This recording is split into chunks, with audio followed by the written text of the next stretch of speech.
But I just let him know what his options were as best as I knew, and gave him your number as far as getting on the agenda and whatnot, and we'll see what he does. As long as he's a not-for-profit and he's got some sort of a plan. The meeting of the Board of Ellis County Commissioners will now come to order. Let's stand for the Pledge of Allegiance. I pledge allegiance to the flag of the United States of America and to the republic for which it stands, one nation, under God, indivisible, with liberty and justice for all.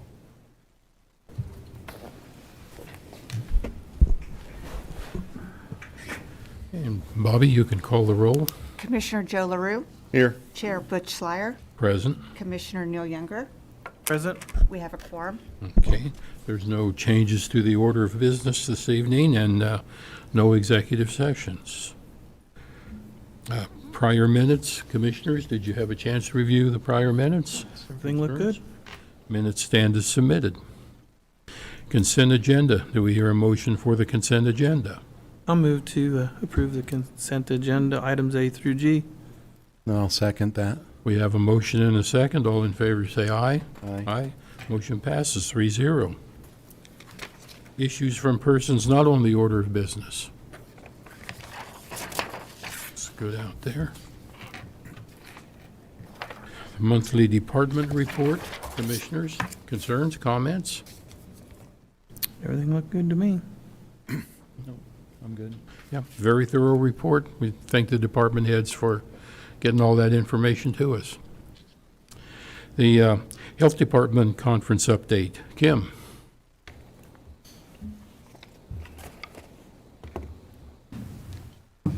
Good evening, Commission. Kim Reel from the Ellis County Health Department Director and the Public Health Officer. I just wanted to update you real quick on what we took from the 2022 Governor's Public Health Conference that we attended from March 29th through the 31st. Across the state, sorry about that. Across the state, we're honored public service and public service leaders. I'm extremely grateful for the opportunity to work with the Ellis County Health Department dedicated and hardworking staff. Every day, the health department wear many hats and work in difficult environments as we strive to improve health equity and provide critical services to residents. The Secretary of KDHE, Janet Stanek, she was just introduced to us at this conference. She acknowledged and thanked the health department for its efforts in combating the COVID pandemic and other pressing public health issues confronting the nation. It's a privilege and an honor to serve Ellis County and to collaborate with our team and incredible community partners to improve our residents' health and well-being. We are eager to return to what is considered normalcy after the COVID pandemic. And the health conference provided us with valuable information that will help us grow as individuals and as health department to better serve the people of Ellis County. I just wanted to take the time to personally come down and thank each of you for allowing us to go, not only as individuals, but as a team. And I apologize to the community for any inconvenience that it caused while we were closed. Just a couple of key points to highlight that we took from the conference. Number one was the community mental health and well-being. They did stress that not all people need the same advocacy when dealing with mental health, and we need to find a system where everyone feels supported. Drug trends in Kansas was also another topic that was covered. Opioid use is up 54% in 2021 compared to 2020. Narcan must be followed up with an ER visit because people are now using Narcan repeatedly. And then approximately 3,989 Kansas infants were born addicted to a substance each year. Human trafficking was another issue. Vaping, STI and HIV update is to screen all pregnant women. Suicide rates in Kansas, which I did not know this, that 10 people die each week in Kansas by suicide. There was a commissioner from, I believe, Rush County that attended the public health conference on his own will. He just said that he wanted to be a part of something much bigger and to see what we truly encompassed every year.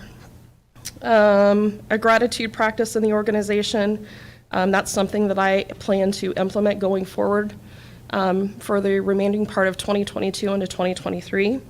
And then the keynote speakers that we took something from was Soledad O'Brien and Corey Ciocchetti, if I pronounced that correctly. Other than that, do you have any questions, comments, or concerns? So you found the conference to be beneficial? Absolutely. And I know from reading through a lot of the material Darren forwarded to us, it looked like it. I just have a question for you. And in one of your emails you sent us, Kim, you said you're looking at getting a couple of more grants in the health department, the maternal child grant and the family planning grant. Yes. I just have vague familiarity with both of those, nothing too in-depth. I want to just question you a bit about the family planning grant. And I'll see if I can answer your questions.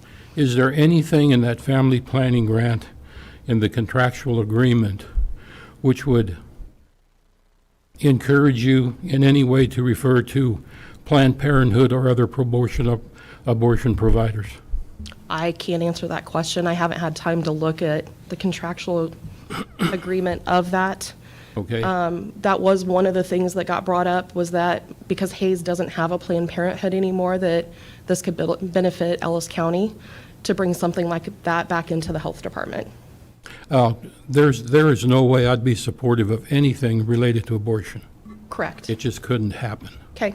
But as far as, and I believe that family planning grant, it's primarily focused on birth control, and it does pelvics for women and Correct. STD checks and things like that. That's correct. Which I think is really good. Yes. There's nothing wrong with that part of anything at all. I just had a concern about the abortion issue. I'll check If there into were it. referrals to abortion providers. Yep, I will check into it and I will let you know. Okay, thank you.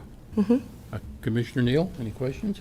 The only thing was I read through too and seen the, 10 deaths, and it just, I hope it don't get any worse. So, just thanks for what you're doing. And I'm like Commissioner Butch, that the abortion, I wouldn't support that either. So, Okay. it's just, I understand. Commissioner Joe? To echo what those two said, I thank you very much for going to the conference and putting together a very detailed update, and just looking at the stats in it more than anything highlights the strong need for a good, solid health department in our community. So Correct. I think if anything, going to that validated just how important your presence and your department's presence is in our community. So thank you. Thank you.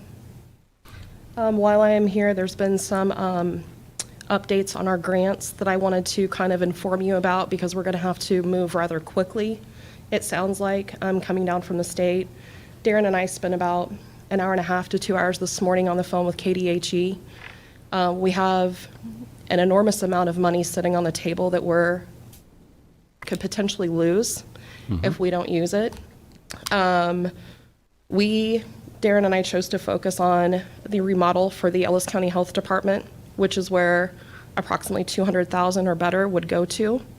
The state did show up 15 minutes ago on my door to do a walkthrough real quick to see if what we had said to them was true. We did a mock drill, if you will, before I came here, and so they will be talking to the state Wednesday morning to see if we can't push that approval through. So I will be talking to you sooner than later to see if we can't get that approved. And it won't be more than 20% of our total space at the health department that we're looking at renovating, but it would increase the safety for the front counter people if we did something for this, and then it would also help the flow of traffic in our health department as we grow in the next coming years. Another idea was the signs, because we don't have a sign that points anybody in the direction of the health department, adding that into this money. And I was just told 10 minutes ago that if we don't use the money, it will be going back to the feds. So I just wanted to plant the seed, if you will, that we'll need to be making some decisions here sooner than later. Sure. Well, if we don't have a way we can use the money wisely, I guess the Fed should take it back. Right. But we want to make good use of the money, not just spend it either. Correct. Yeah. I agree with that. So, okay, Kim. Thank you. what was your feeling on the mock thing? What the state? It just reinforced what we stated, was that there's a safety concern at the front. So anybody that's been into the health department knows that you see one person sitting right in front of you, right in front of the door, and the person sitting beside that person can't even see the front door. So we had the person sitting in front of the door leave, like she was on lunch, if you will, and a person came through the door with a gun and couldn't see it, and so it proved our point. Good. Sure. That's Absolutely. That's what I was after. So when you first took the position, is that kind of the layout you're still going to go with, as far as like in the front area? Can you? I'll throw it up on the screen real quick here.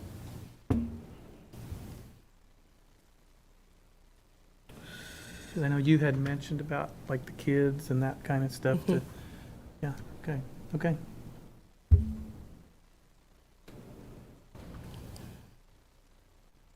You want to talk all Point. screen, yeah? So Darren's pointing to the front entrance coming into the building.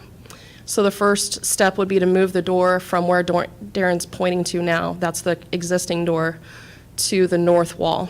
Right. So that way it would push him further into the middle section where it would be viewed and visible to anybody that's working that front counter. Okay. Anything you want to add? Can I ask Kim a question? Sure. Kim, can you put a sign on Canterbury? No, we cannot. Darren can explain that better than I can. That was one of our ideas, is maybe we could talk to You Save Pharmacy and change the height of their sign or have an elevated sign to advertise not only there, but that the health department is back there.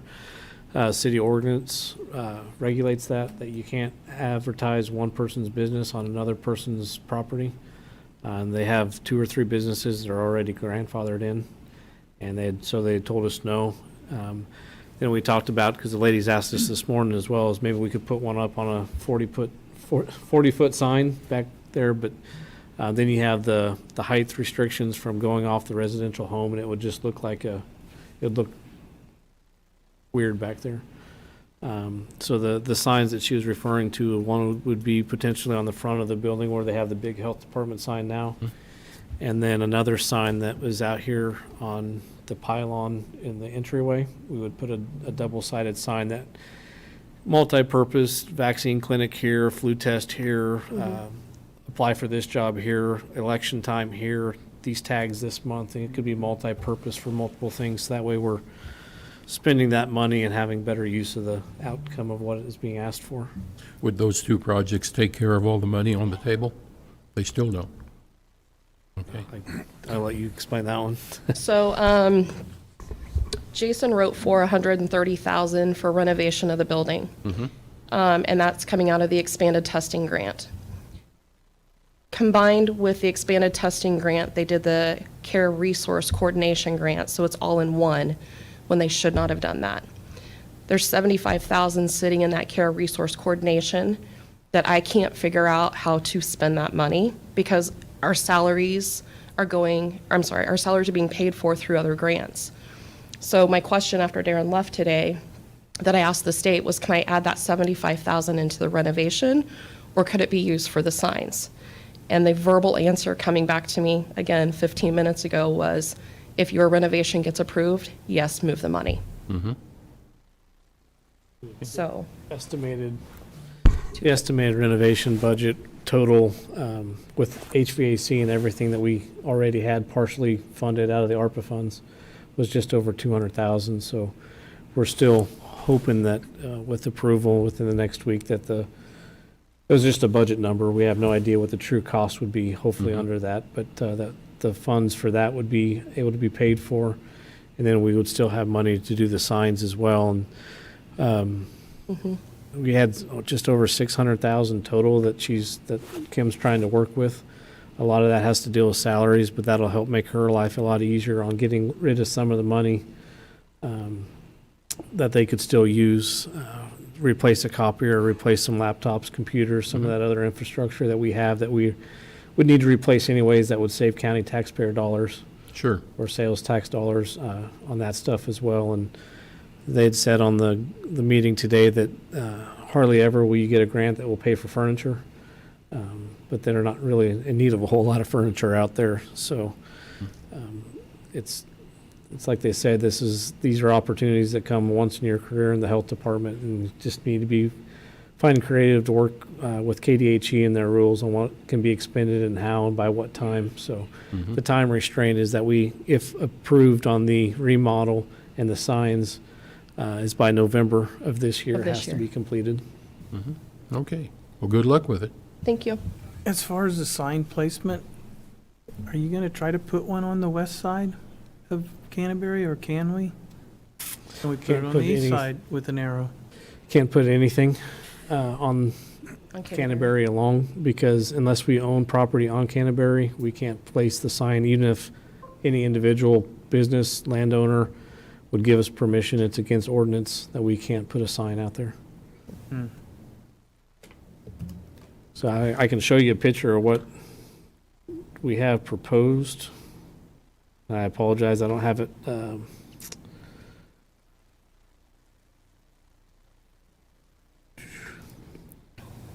This is what the pictures would look like of what they were.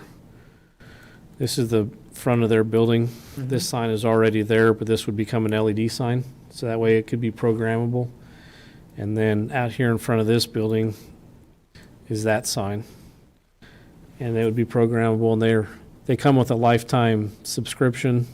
So there's no recurring cost that from a laptop Kim could get on, or Bobby wanted to update the election results or this and that. It just sends out you do it on your computer, it sends it out, and they're programmed. And multiple people could have access, HR could have access, and they would update the signs, and they would. And that's a two-way sign as well. Yeah, this one goes on both sides of the sign out there. Okay. And when we did the parking lot remodel, I actually, by luck, I think it was Greg's or somebody's suggestion that we run conduit under the parking lot. So there's open conduit under there for power to the sign. Okay. Okay. Any other questions? Okay, thank you, Kim. Thank you. Thanks, Kim.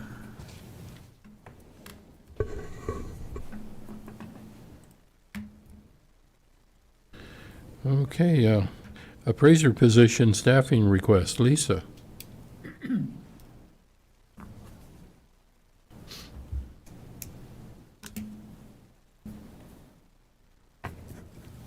Good evening, Commissioners. Lisa Ree, County Appraiser. I'm before you this evening hoping that you will agree to some staffing changes in our office.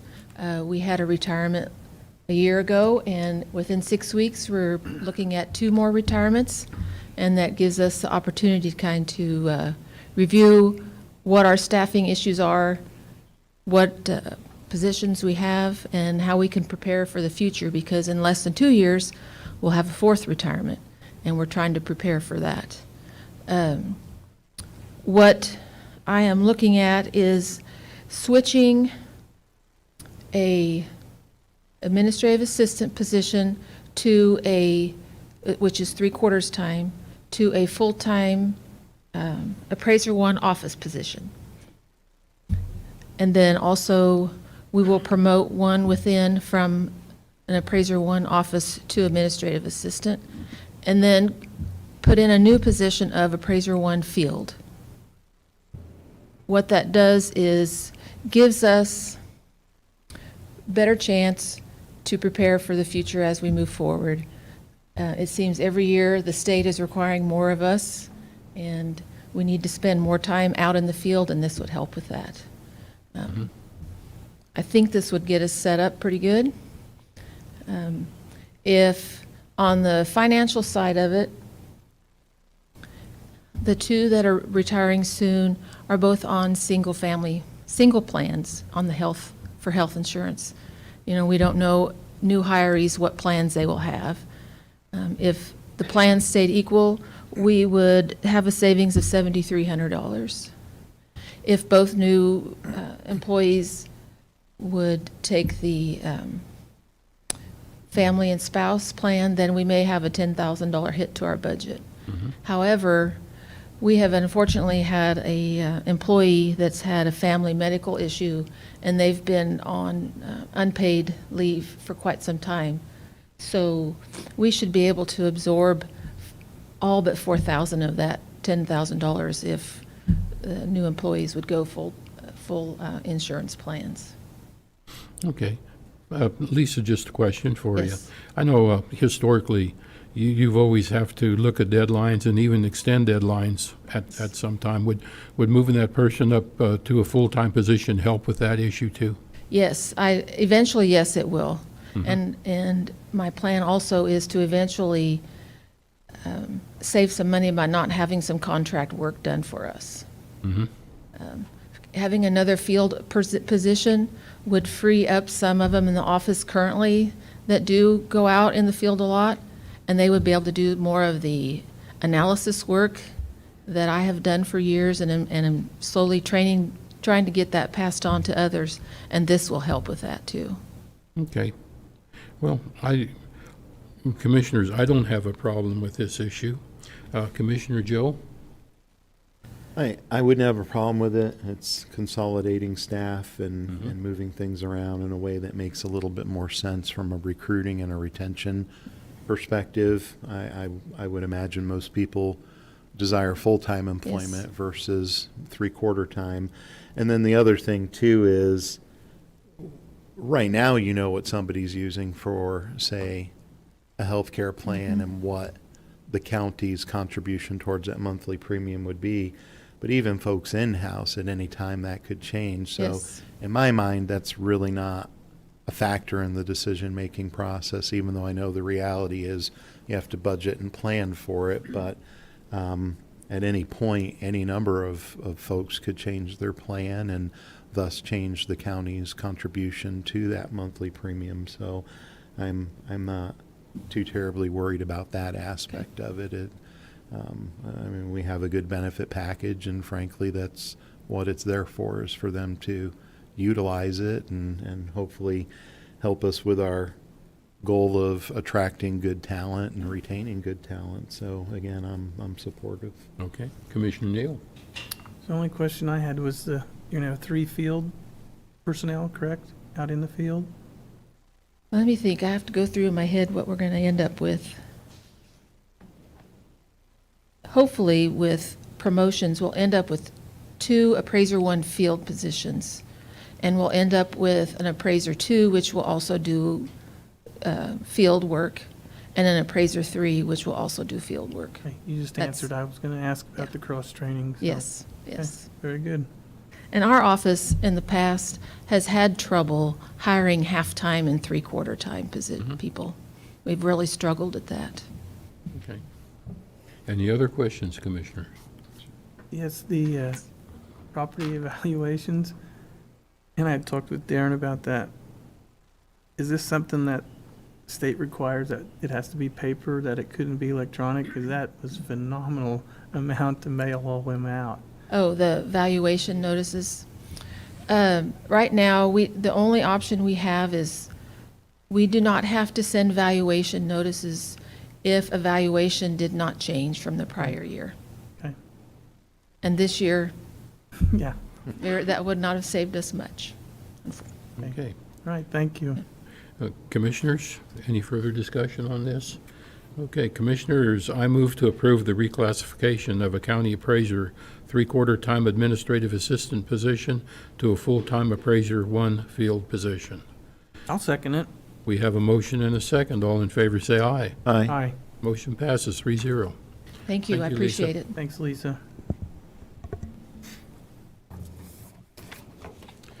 Okay, Katherine, Township Board appointments. Bobby? Bobby Dryling, County Clerk. So I have been in contact with Joe Wilkerson of the Katherine Township, who was inquiring of me kind of what was going on with their township over in Katherine. And I proceeded to let him know that we are in the process of starting a dissolution of that township, since there was no budget filed last year, nor was there an annual accounting. He told me then that he and some other individuals with the township were not interested in having it dissolved.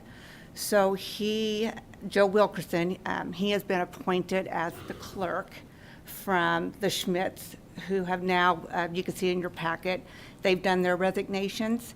And so now the Carlines, Jake Carline and Emily Carline, have been asked to be appointed as the Katherine Township trustee and treasurer. So with that being said, they were wanting to go ahead and keep their township going. And Joe has been appointed, and he also has filled out his candidacy paperwork to be on the ballot in the primary. So that is a position that's up this year. Okay. So any So questions? that's not an issue with the clerk's office. It's not. Okay. Each township has their own prerogative. Okay. Commissioner Joe? I would much rather approve this than see the township dissolve, certainly, so. Okay. Commissioner Neal? It's just hard to find people that It want to is. take these positions, so yeah, we Right. better. They were one of the ones Get it on my done. list to be dissolved, and now that they've stepped forward with a whole full board, they can continue on as long as they've, they'll file a budget for next year and their annual accounting. Okay. Do I hear a motion for this? I'll move to appoint Jake Carleen as Catherine Township trustee and Emily Carleen as Catherine Township treasurer. I'll second it. We have a motion and a second. All in favor, say aye. Aye. Motion passes 3-0. Thank you.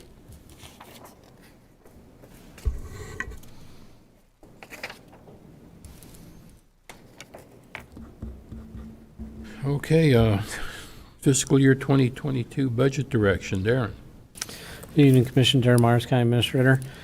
As the commission remembers, last week we talked about the forecast, what the county may or may not look like based on different avenues that sales tax, property tax, budgets, salaries, all those play into an impact over the overall budget. We approved the calendar to proceed to complete the 2023 budget process. And the next step is to get commission directive as to what you'd like to pass along to the other elected officials and the appointed department heads as to anything that you'd like to see them change, add, delete, et cetera, within what they have from this year to next year. And so we can start planning and moving forward with that budget process. And I guess I'll say a little bit more later, but I just see if you have any questions or anything you'd like at this point. Well, I think as we look at next year's budget, it's going to go up, especially when you start looking at fuel we're going to have to buy, which we don't even know what that's going to cost. And also with inflation on various other supplies, equipment or whatever, it will affect. And then we did add some personnel, both full-time and maybe some part-time to various departments. I'm just not exactly sure. So we know the budget's going to increase next year. What I would encourage any elected official or department head to do is just bring in a budget that they sincerely think they need in order to provide the services to the public they serve. And then we can go from there.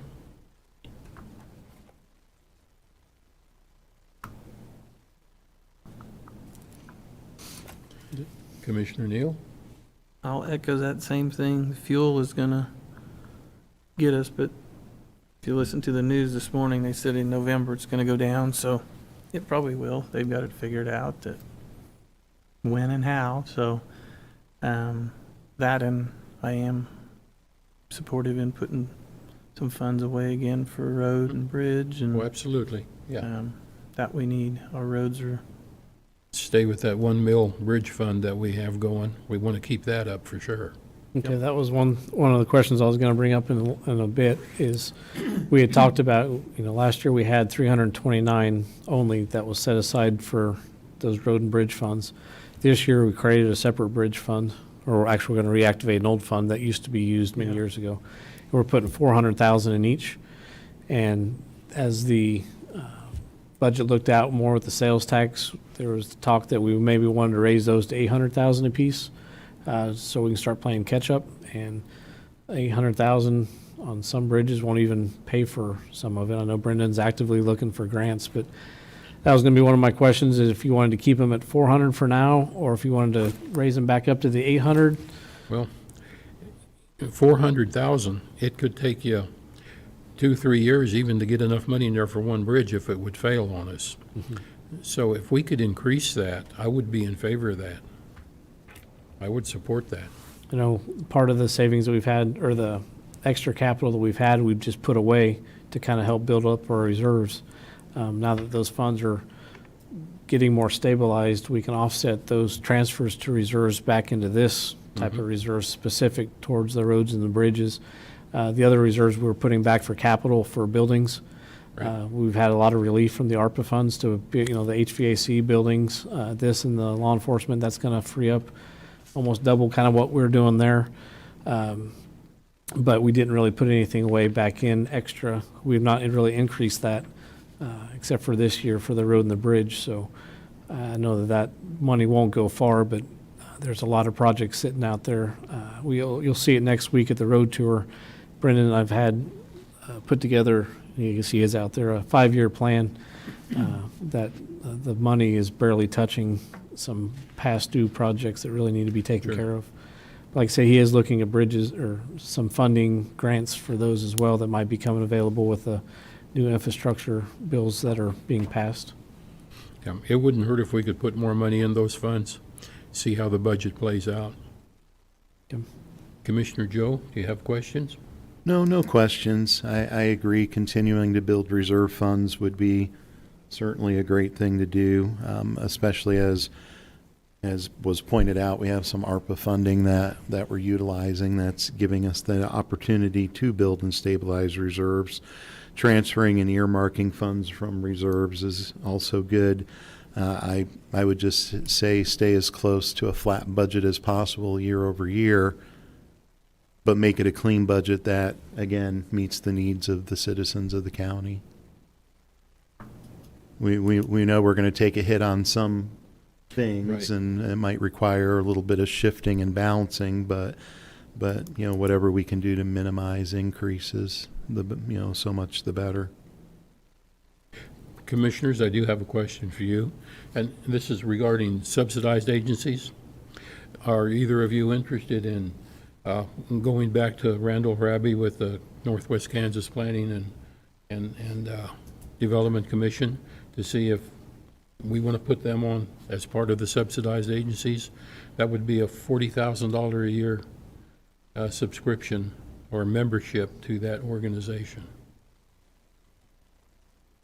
So when I met with him, God knows how long ago, I think it was back in February, they had also said part of it would be paying dues for prior years that we had not been a member, in addition to the year after year dues. I don't know if that's changed in further discussion.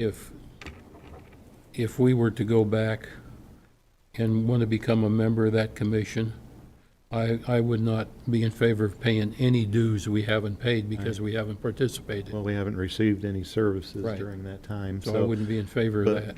And that's something I had expressed to him and Dan Stebbins as well. But when I did last visit with them, the back dues was something that they had brought up. So I don't know if that had changed or not, but 100% against paying dues for years we weren't a member. Absolutely. That makes no sense to me at all. And then looking at, they tallied up funding since like 1986, I believe, to try to make the case that it was a value-added proposition for us to spend that money for that subscription, if you will. But when you look at a window of time a little bit closer to today's date, go back, say, a decade or so, I don't know that the subscription fee would equal out or be exceeded by funding received. And when you look at their budget, which lists out the fees each county pays, in my mind, and I'm just throwing a number out there, because at the time I visited with them, I did the math, but I don't recall it. But if, as an example, our dues are 5% of their operating budget, then in my mind, I feel that we should be the recipients of 5% of whatever funding they're able to bring in. And at that time, it did not look like that would have been the case. Well, I know with some of the issues, some of the grants they have, it's all awarded based on per capita income. Yeah. And I know when I was installed on the Board of Commissioners, Administrator Phil said the only city what was getting any of that money could have been Ellis, Yeah. City of Ellis. And they're currently working with Ellis on Sure. some things. And Ellis that's has, gone well. I know they, not too long ago, got a loan for their swimming pool, just a couple years ago, things like that. But I don't know if there's much interest in that organization from the City Commission in Hayes or from the City Commission in Ellis, or excuse me, Victoria. Yeah, for me, I would have to see the math. I would have to see that with what they've brought in say, the last 10 years, as an example, that we were a member, that equaled or exceeded the percentage of funding we gave them as an organization. Otherwise, we're losing money, and it's not a good use of the citizens' dollars. Especially when a number of those grants that they apply for can be applied for by not just them, but any representative of any body of government. Sure. So I would have to see more numbers to see that it would be something worth doing for the county before committing. Commissioner Neal, you have any concerns? I have watched them in some of their projects and in different counties. At this time, I'm not supportive in that until I see some more productivity, and it's like you say, are we gonna get bang for the buck? Probably not. I know when we parted ways with them, and we came right up against the issue where we didn't have money to pay them anymore. We were looking at layoffs and everything, so we decided that's pretty low-hanging fruit, so we cut the funding. We then went back and said, well, we'll pay half of the dues. We'll pay $20,000 a year. And they said, well, we'll gladly accept it, but we won't give you any voting rights on the board, which we nixed that idea right now. So I guess we parted ways with some hard feelings, you could say. But I just wanted to see if we wanted to run it by you guys and see if there was any interest there. Yeah, at this point, no. I'd be open to looking at the numbers going forward, but as things stand right now, no. If back dues are a part of it for years, we weren't even a member, weren't even receiving services, then definitely not. Randall and Dan are good guys, and they do a lot of good out in northwest Kansas. So this isn't a dig on them. It's just right now the math doesn't make sense. It's got to be a benefit for the county for me to support it. Well, we'll just put that way on the back burner then and let her go. Okay. Any other questions regarding budgets? Darren, do you have any input? Well, you took a left turn on me there when you started talking about outside agencies, Yeah. but that was one thing that I had written down already. I am starting those talks with the outside agencies that do receive funding. Actually, tomorrow morning, I have a meeting with the senior center. But June 13th is when all the outside agencies come in to request funding. But before then, which is in the next coming weeks, send them out a letter with what the commission would like to see. If you want their budgets to stay flat, or are you going to allow any additional increases to their requests? I would personally like to see their budget stay flat, and then we can see how our budget itself kind of comes around with the increases we know we'll have. And we can always add to any agency or not if we would desire to do so. But if they could present a flat budget, I think that would be good. I'm in favor of that also. I know when forgot the gentleman's name, but when he talked about the Ellis Nutrition Center, he was saying they could really use more funds. So, I have some concern with some of those, but we just got to watch where we go until we see where our county budget ends up at before we can look at what we're going to do with the subsidized agencies. And just to throw it in there, and this is something I've mentioned to you before, but I'd like to mention it again in a public forum. Last year in June, as everybody knows, you had requested periodic updates. Some have been kind enough to give us regular updates so that we knew that they were being good stewards with the money entrusted to them from the county. I imagine some have not. And I'm not saying that those who have not shouldn't receive some assistance, because there's a lot of really great groups out there for sure. But if they haven't taken the time or the effort to keep us updated as a government body giving them some funding, then maybe they don't need as much funding this time around. So places like the Nutrition Center, we have those funds to shift to help groups like that are also doing good things and have taken the time to come in and give us updates to let us know where they stand. So, and as far as that goes, there may be some groups that come before us that it's more of a want than a need, not trying to kick their legs out from under them, but if their budget is otherwise sound, perhaps maybe this time around not as much, so that we can, again, shift funds around to Sure. to better reach every corner of the county that we can with the help that they need. Okay. Commissioner?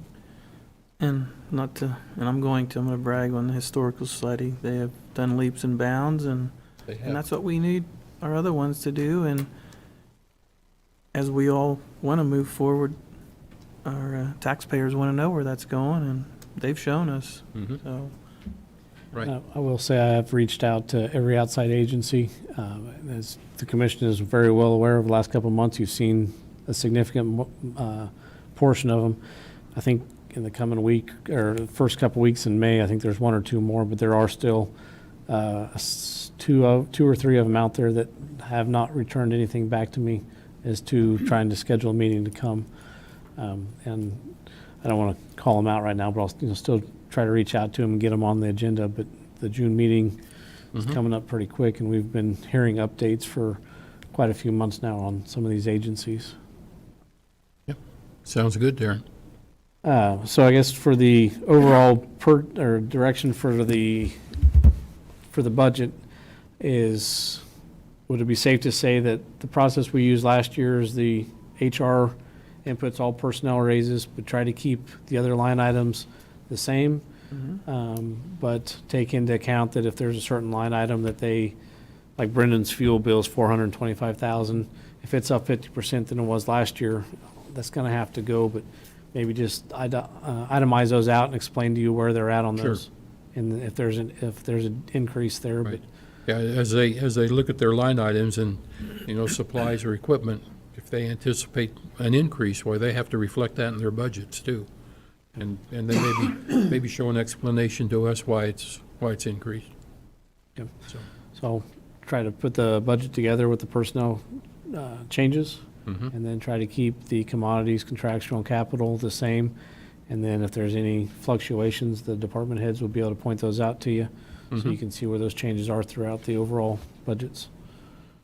and I know as Commissioner Butch and I had, we had spoke with Brandon about the tree shear and, for a safety, aspect of it. And you drive around in the country and you see all the trees hanging over the roads.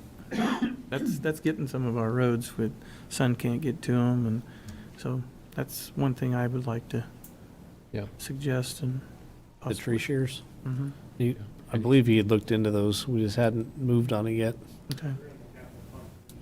Okay.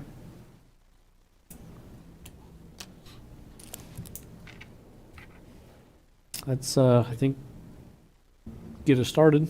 Yep, And that'll get you a start. it'll give the department heads about 3.5 weeks to work through it. And then at the beginning of June, you'll have an update, the first basic outline of where our draft budget's at. The second week in June, you'll hear all the outside agencies. And then we kind of just progress through there as any final updates that need to be taken. And then we get the valuations from Lisa's office in July, I believe. June 1st. And so by about July, we'll have the updated numbers in. Bobby starts getting busy, and we'll work through the budget year. Okay, sounds like a plan. Okay. Okay, County Administrator report. Darren? I do not have anything tonight. Okay, Staff did a great job last week. We had computer information concepts in, which is our CIC, which is our accounting software, our tax software, almost everything that we use in the entire county. CIC was out for a week, and we had about 20 people per day from all the departments learning new processes and procedures. Since we're on the budget, that's why it just got popped up. We might use a different budget process this year, which will clean up. Bobby's excited. She's smiling. Probably 100 pages of ledger items that we don't even use anymore. But the spreadsheets that you may have seen in the past, hopefully will be viewed differently. Make the process more smoothly for the department heads and electeds on inputting the stuff and getting it actually, inputting the numbers into CIC, and save Bobby and I a lot of time on the back end as well. So we're hoping that that's going to work. And She's just got a big process to clean up all these ledger items before we get to that step. So, Okay. County Commission reports. Commissioner Joe? Thank you. So between last meeting and this one, I had the opportunity to meet with some of the Victoria City admin staff, their mayor and the treasurer, just to kind of touch base with them and visit with them. I also met with Jeff Pfeiffer, who purchased the old St. John's Rest Home, just to kind of touch base with him, see how things were going with that project. And I attended the child care meeting in Victoria for prospective child care providers, those who were interested in possibly doing some daycare. And, you know, it's kind of Sarah's group. And I'm pleased to say that there were two new folks that showed up and showed an interest in getting something going. So that's really good to see in Victoria. Sure. Yeah, we need daycare. Commissioner Neal? I attended the Shinchin city meeting, and their biggest concern over there is the little four-wheelers running around, so law enforcement's back there. It's hard to catch them, and I tried to explain that to them. You know, by the time you call them, well, them kids are probably in their backyard already. So, but that was one of their big concerns over there. Then I did meet with Mason and Toby last week. Had a nice visit with them. And I'd like to thank Bobby and for her podcast on the voting. Very good. Just gonna say, make sure everybody gets out and votes. I mean, it's a little early, but we'll keep saying it. Absolutely. And I had a meeting with a potential District 1 County Commission candidate, and it was a good meeting. So we'll see what happens. And if there is no further business, the commission will adjourn at 5:48.